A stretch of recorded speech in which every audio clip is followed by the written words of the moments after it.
عبادت صرف اور صرف اللہ رب العزت کی اللہ کی بارگاہ میں قبول ہے، جس میں اخلاص ہو اور صرف اللہ کی رضا اور اللہ کی خوشنودی مقصود ہو۔ اس کو ہم توحید ربوبیت، توحید الوہیت یا توحید اسماء و صفات کے نام سے بھی تعبیر کر سکتے ہیں کہ نظر و نیاز، سجدہ، روزے، ہر چیز، زکوٰۃ، قربانی، اس میں ایک ہی مقصد انسان کے پیش نظر ہو کہ اللہ رب العزت کو راضی کرنا ہے، کسی دوسرے کی رضا اور خوشنودی اس میں شامل نہ ہو۔ عبادت کی قبولیت میں یہ شرط پوری طرح پائی جائے اور اس کے ساتھ ساتھ دوسری شرط بھی پائی جائے، تب عبادت قبول ہوتی ہے۔ اخلاص آپ کے اندر بہت زیادہ ہے، اللہ کے سوا کسی کی خوشنودی مقصود نہیں ہے، لیکن اگر اس میں عبادت کرنے کا طریقہ محمد الرسول اللہ صلی اللہ علیہ وسلم کا بتایا ہوا نہ ہو، آپ کا اپنا ایجاد کردہ طریقہ ہو یا کسی بزرگ ولی کا بنایا ہوا اور بتایا ہوا طریقہ ہو، تو وہ عبادت اللہ کی بارگاہ میں قبول نہیں ہوتی۔ اخلاص جتنا بھی ہو، لیکن طریقہ محمد الرسول اللہ صلی اللہ علیہ وسلم کا نہ ہو تو اللہ کی بارگاہ میں وہ عبادت قبول نہیں ہوتی۔ اس کو توحید فی الرسالہ کہتے ہیں کہ جس طرح اللہ کو وحدہ لا شریک ماننا ضروری ہے اور عبادت میں اللہ کی رضا اور اخلاص ضروری ہے، اسی طرح کسی بھی عبادت کی قبولیت کے لیے یہ دوسری شرط ہونا ضروری ہے کہ وہ عبادت جو آپ کر رہے ہیں اس میں طریقہ وہ ہو جو محمد الرسول اللہ صلی اللہ علیہ وسلم نے بتایا ہے۔ اور اس کی وجہ یہ ہے کہ رسالت کا مقصد، انبیاء کی آمد کا مقصد ہی یہ ہے۔ اللہ رب العزت نے قرآن مجید میں یہ صراحت فرمائی ہے، وَمَا أَرْسَلْنَا مِن رَّسُولٍ إِلَّا لِيُطَاعَ بِإِذْنِ اللَّهِ، ہم نے جو بھی رسول اس دنیا میں بھیجا ہے اس کی بعثت کا ایک مقصد ہے، اور وہ مقصد یہ ہے کہ اللہ کے حکم سے اس رسول کی اطاعت اور اتباع کی جائے۔ چار چیزیں اتباع اور اطاعت کے اندر آتی ہیں کہ نبی کریم صلی اللہ علیہ وسلم جس چیز کی خبر دیں، آپ کی عقل اس کو تسلیم کرے نہ کرے، آپ کا دل جو ہے وہ اسے صحیح سمجھے نہ سمجھے، اس کو دل کے اوپر جبر کر کے بھی اس کو جو ہے وہ ماننا اور تسلیم کرنا ضروری ہے۔ خواہ آپ کی سائنس، آپ کا جو ہے وہ سارا کچھ اس کا انکار بھی کرے، لیکن جب بات یہ ثابت ہو جائے کہ رسول اللہ صلی اللہ علیہ وسلم نے اس کی خبر دی ہے تو اس کے اوپر ایمان لانا ضروری ہے۔ یہ نبی صلی اللہ علیہ وسلم کا جو کلمہ ہے لا الہ الا اللہ محمد الرسول اللہ، یہ اس کا بنیادی تقاضا ہے۔ محمد الرسول اللہ صلی اللہ علیہ وسلم اس کا بنیادی تقاضا ہے۔ سیدنا ابو بکر صدیق کی مثال بڑی معروف ہے کہ مکے کے مشرک اکٹھے ہو کے گئے کہ آپ بڑی آگے آگے بڑھ کے اپنے ساتھی کی تصدیق کرتے ہیں، آج اس بات کو بھی مانیں گے کہ آپ کے ساتھی یہ کہتے ہیں کہ میں راتوں رات آسمانوں پہ گیا ہوں اور پھر راتوں رات واپس بھی آ گیا ہوں، میں نے جنت کی بھی سیر کی ہے، دوزخ بھی دیکھی ہے۔ تو سیدنا ابو بکر رضی اللہ تعالیٰ نے فرمایا کہ اگر یہ بات محمد رسول اللہ صلی اللہ علیہ وسلم نے کی ہے تو بالکل ٹھیک ہے، ہم تو اس سے بڑی بات میں آپ کی تصدیق کرتے ہیں کہ جبریل صبح و شام جو ہے وہ آسمان سے آتے ہیں۔ دوسری جو بات ضروری ہے عبادت کے حوالے سے اور نبی صلی اللہ علیہ وسلم کی ذات کے حوالے سے کہ آپ صلی اللہ علیہ وسلم جس چیز کا حکم دیں اس کو ماننا بھی ضروری ہے، اور تیسرا جس سے آپ منع کریں اس سے رکنا ضروری ہے، اور چوتھی بات آپ کے اوپر ایمان کا جو بنیادی تقاضا ہے وہ یہ ہے کہ جو عبادت کا طریقہ صفات میں، کیفیت میں، اسباب میں، ہر حوالے سے رسول اللہ صلی اللہ علیہ وسلم کی پیروی اور اتباع ضروری ہے۔ اس کے بغیر کوئی عبادت اللہ کی بارگاہ میں قبول نہیں ہوتی۔ بہت ساری مثالیں ہیں۔ قربانی کا دن ہے، ابو بردہ بن نیار انصاری رسول اللہ صلی اللہ علیہ وسلم کے ایک جلیل القدر صحابی ہیں، وہ صبح نماز پڑھ کے اللہ کے رسول کے ساتھ جاتے ہیں اور اپنی قربانی کا جانور ذبح کر دیتے ہیں۔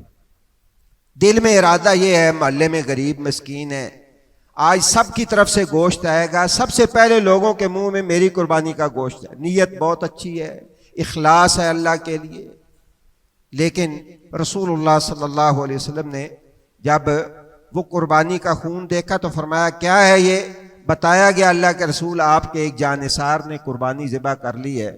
فرمایا اذبح مکانہا، ابو بردہ اس کی جگہ پہ اور جانور ذبح کرو، اللہ نے تیری قربانی قبول نہیں کی۔ کیوں؟ قربانی کا طریقہ بھی وہی تھا ذبح کرنے کا، جانور کے اندر بھی صفات پوری تھی، کرنے والے کی نیت بھی بہت اچھی تھی، اللہ کے رسول کے صحابی تھے، اخلاص بھی تھا۔ صرف آدھے گھنٹے کا یا گھنٹے کا فرق پڑا، وہ ٹائم جو محمد رسول اللہ صلی اللہ علیہ وسلم نے متعین کیا تھا اس ٹائم سے ہٹ کے انہوں نے قربانی کی، اللہ نے وہ قربانی قبول نہیں کی۔ آپ یہاں سے 10-15 لاکھ روپیہ لگا کے جائیں اور عرفے میں وقوف کرنے کی بجائے آپ مزدلفہ میں ٹھہرے رہیں، اللہ آپ کے اس 15 لاکھ کی 1 روپیہ بھی قیمت نہیں ڈالے گا اور آپ کا حج اللہ کی بارگاہ میں قبول نہیں ہوگا۔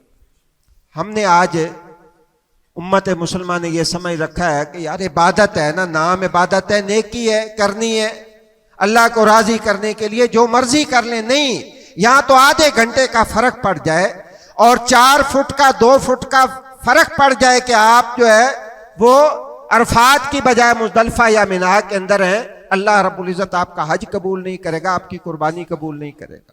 تو آپ کیا سمجھتے ہیں کہ ہم تو اتنے بڑے بلنڈر مارتے ہیں کہ جس چیز کا وجود ہی نہیں ہوتا، جس کا تصور ہی نہیں ہوتا، ہم اس کو عبادت سمجھ کے بیٹھ جاتے ہیں اور یہ سمجھ لیتے ہیں کہ شاید اس میں حرج والی کون سی بات ہے۔ سیدنا عبداللہ ابن عباس رضی اللہ تعالی عنہ کے شاگرد ہیں امام طاؤس رحمہ اللہ، انہوں نے عصر کے بعد 2 رکعتیں پڑھی تو سیدنا عبداللہ بن عباس نے غالباً رضی اللہ تعالی انہوں نے روکا، تو انہوں نے کہا کہ جیسے شاگرد بسا اوقات کہتے ہیں کیا مجھے نماز پڑھنے پہ بھی گناہ ملے گا؟ نماز ہے وہی کیفیت ہے، وہ سارا طریقہ رسول اللہ صلی اللہ علیہ وسلم کے۔ فرمانے لگے وہ مجھے نہیں پتا، لیکن اللہ کے رسول کی مخالفت پہ ضرور گناہ ملے گا۔ ہم نے عبادت کا مفہوم اصل میں سمجھا ہی نہیں ہے۔ عبادت کا مفہوم یہ ہے کہ اللہ رب العزت کے لیے اخلاص ہو اور طریقہ اس میں قدم بقدم محمد رسول اللہ صلی اللہ علیہ وسلم والا ہو۔ 1 انچ بھی اگر آپ ہٹ گئے وہاں سے تو آپ کی عبادت اللہ کی بارگاہ میں اس کی کوئی قیمت نہیں پڑے گی۔ صحابی رسول ہیں، محمد رسول اللہ صلی اللہ علیہ وسلم کی مسجد ہے اور اخلاص صحابہ کا آپ سن چکے ہیں، اللہ نے ان کو کیا مقام دیا۔ اللہ کے نبی صلی اللہ علیہ وسلم تشریف فرمائے، وہ آتے ہیں نماز پڑھتے ہیں، نماز پڑھ کے آ کے کہتے ہیں السلام علیکم یا رسول اللہ، اللہ کے رسول آپ پہ سلامتی ہو۔ فرمایا وعلیکم السلام، ارجع فصلی فإنک لم تصلی، واپس جاؤ نماز دوبارہ پڑھو، تم نے نماز نہیں پڑھی۔ 3 دفعہ اللہ کے رسول صلی اللہ علیہ وسلم نے واپس بھیجا، فرمایا اللہ نے تیری نماز قبول نہیں کی، تو نے نماز پڑھی ہی نہیں ہے۔ حالانکہ وہ رکوع بھی کر رہے تھے، سجدہ بھی کر رہے تھے، سارا کچھ کر رہے تھے۔ کہنے لگا اللہ کے رسول مجھے ایسی آتی ہے، سکھا دیں۔ اللہ کے رسول صلی اللہ علیہ وسلم نے نماز سکھائی اور پھر فرمایا کہ یہ نماز اللہ کی بارگاہ میں قبول ہے۔ نوجوان آئے اللہ کے رسول صلی اللہ علیہ وسلم کے پاس، دین میں توحید بھی ہے، دین میں عبادات بھی ہیں، سارے احکام ہیں، لیکن جب عمل کا معاملہ تھا تو نماز ایک عملی صورت تھی جسے 5 بار پیش آنا تھا ہر شخص کو۔ فرمایا واپس جا رہے ہو، صلو کما رأیتمونی اصلی، نماز ایسے پڑھنا جیسے مجھے پڑھتے ہوئے دیکھا ہے۔ نبی صلی اللہ علیہ وسلم نے جوتا نماز کے اندر اتار دیا، جبریل آئے، وحی کے ذریعے بتایا کہ آپ کا جوتا صاف نہیں، آپ جوتا اتار دیں۔ صحابہ نے یہ انتظار نہیں کیا بلکہ جوتا نماز کے اندر اپنے جوتے اتار دیے۔ آپ نے پوچھا میں نے تو اس لیے اتارا تھا کہ جبریل آئے تھے، تم نے کیوں اتارا؟ کہا اللہ کے رسول آپ نے اتار دیا تو ہم جوتے پہن کے کیسے نماز پڑھ سکتے؟ یہ اتباع ہے جو اللہ رب العزت کو مطلوب اور مقصود ہے، اور اسی اتباع کی بنیاد پہ انسان کی بخشش ہے، یہ یاد رکھیں۔ لمبی لمبی یہ باتیں کریں، لمبے لمبے وظیفے کریں، اللہ کی قسم اگر محمد رسول اللہ صلی اللہ علیہ وسلم کا طریقہ نہیں ہے، اللہ کے اس کی کوئی قیمت نہیں۔ اور اگر اتباع ہے، جذبہ اتباع ہے، ابھی تک آپ نے کچھ بھی نہیں کیا لیکن نیت یہ لے کے آپ اٹھے ہیں کہ میں نے ایسے کرنا ہے جیسے محمد رسول اللہ صلی اللہ علیہ وسلم نے بتایا ہے، آپ کی موت اس سے پہلے پہلے آ گئی، اللہ تعالیٰ آپ کو بخش دے گا۔ رسول اللہ صلی اللہ علیہ وسلم کے پاس ایک صحابی آئے، سوال کیا دین کے بارے میں، جاتے ہوئے کہنے لگے واللہ لا ازید ولا انقص، اللہ کے رسول جتنا آپ نے بتایا ہے نہ میں اس میں زیادتی کروں گا نہ کمی کروں گا۔ وہ واپس پلٹے، رسول اللہ صلی اللہ علیہ وسلم نے فرمایا جس نے جنتی کو دیکھنا ہو زندہ چلتے پھرتے انسان اس کو دیکھ لے۔ اس لیے کوشش کریں زندگی میں، تھوڑا کریں یا زیادہ کریں، اس میں محمد رسول اللہ صلی اللہ علیہ وسلم کا طریقہ کار فرما ہونا چاہیے۔ بندے کو اس بات سے متاثر نہیں ہونا چاہیے کہ فلاں اتنا کر رہا ہے، فلاں اتنا کر رہا ہے، یہ دیکھنا چاہیے کہ کیا طریقہ بھی محمد رسول اللہ صلی اللہ علیہ وسلم والا ہے کہ نہیں ہے۔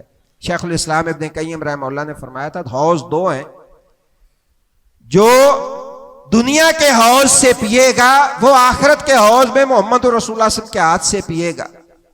فرمانے لگے دنیا کا حوض اللہ کے رسول کی سنت ہے، جو اس پہ چلا وہ قیامت والے دن محمد رسول اللہ صلی اللہ علیہ وسلم والے کے ہاتھ سے حوض کوثر سے پانی پیے گا۔ جو اس حوض سے فیض یاب نہ ہوا اور دوسرے حوض تلاش کرتا رہا وہ قیامت والے دن حوض کوثر سے بھی فیض یاب نہیں ہو سکے گا۔ اللہ مجھے بھی اور آپ کو بھی عمل کی توفیق دے۔ سبحانک اللہم و بحمدک، اشہد ان لا الہ الا انت، استغفرک و اتوب الیک۔